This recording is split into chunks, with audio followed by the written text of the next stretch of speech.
بسم اللہ الرحمن الرحیم۔ السلام علیکم ورحمۃ اللہ وبرکاتہ۔ دوستو، میری آج کی ویڈیو کا عنوان ہے کسی مریض کو خون ڈونیٹ کرنا، خون دینا، اس کے کیا کیا نقصانات ہیں اس کے دینے سے اور کیا کیا فائدے ہیں۔ کچھ لوگوں کے ذہنوں میں کچھ سوالات ہوتے ہیں تو ان کا تسلی بخش انشاءاللہ جواب دینے کی کوشش کروں گا۔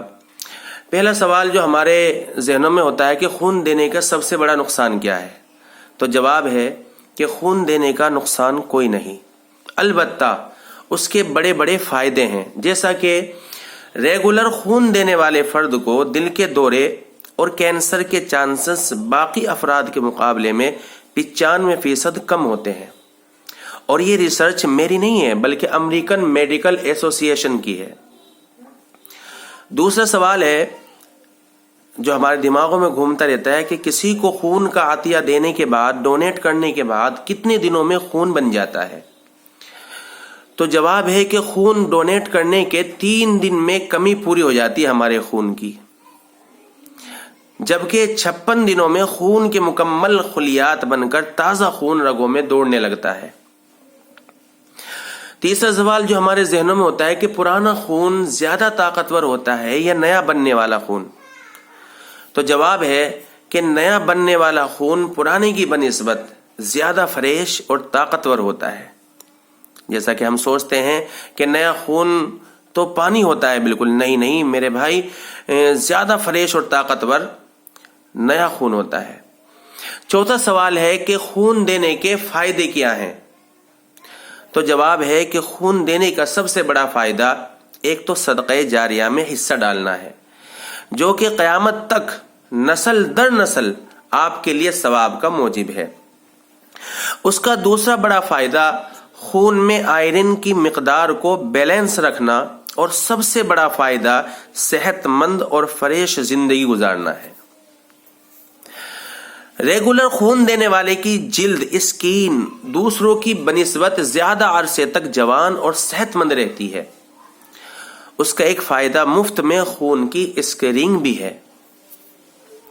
پانچواں سوال جو ہمارے دماغوں میں زیادہ گھومتا ہے خون ڈونیٹ کرنے کے لیے کہ خون سال میں ہم کتنی بار دے سکتے ہیں، تو جواب ہے کہ ایک صحت مند انسان جس کی عمر 17 سے 50 کے درمیان ہو اور وزن 50 کلو سے زیادہ ہو، سال میں کم از کم 2 بار آسانی سے خون دے سکتا ہے، جبکہ ایک بار خون دینے کے 3 ماہ بعد دوبارہ ڈونیٹ کر سکتا ہے۔ چھٹا سوال ہے کہ ہمارے ملک میں کتنے فیصد لوگ خون دیتے ہیں، جواب ہے ہمارے ملک میں صرف 1 سے 2% لوگ ریگولر خون دیتے ہیں، چند افراد ایمرجنسی میں بھی خون دیتے ہیں۔ ساتواں سوال ہے کہ خون کی زندگی کتنی ہے، جواب ہے کہ خون کی زندگی 120 دن ہے، یعنی 120 دن میں ہماری خون کی خلیہ مردہ ہو کر پیشاب کے راستے نکل جاتے ہیں اور نئے وجود میں آ جاتے ہیں۔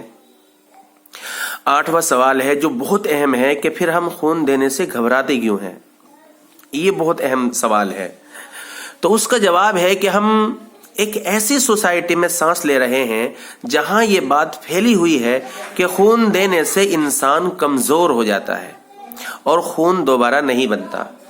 اسی وجہ سے ہمارے ملک کے ہاسپٹلوں میں مریض، اور بہت سی دفعہ تو اپنے سگے مریض بھی تڑپتے سسکتے بستروں پر خون کی کمی کی وجہ سے جان دے دیتے ہیں، مگر ان کو کوئی خون کی ایک بوند دینے کے لیے تیار نہیں ہوتا۔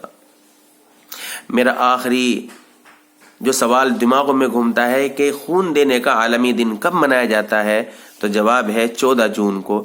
تو دوستو، یہ ویڈیو صدقہ جاریہ کی نیت سے اپلوڈ کی گئی ہے، آگے شیئر ضرور کریں، ہو سکتا ہے آپ کے شیئر کرنے سے کسی کے دماغ میں بات آ جائے اور وہ کسی سسکتے ہوئے مریض کو، تڑپتے ہوئے مریض کو، مرنے والا ہو، اسے خون کی ضرورت ہو تو اسے وہ اپنا خون عطیہ کر سکے۔ اس کار خیر میں شامل ہو جائیں، خون کا عطیہ دیں، زندگیاں بچائیں۔ کاش کہ یہ بات ہمارے بھی اور آپ کے دل میں بھی اتر جائے۔ خواہش صرف اتنی ہے کہ کچھ الفاظ بولوں جس سے کوئی گمراہی کے راستے پر یا غلط راستے پر جاتے جاتے رک جائے، نہ بھی رکے تو سوچ میں ضرور پڑ جائے۔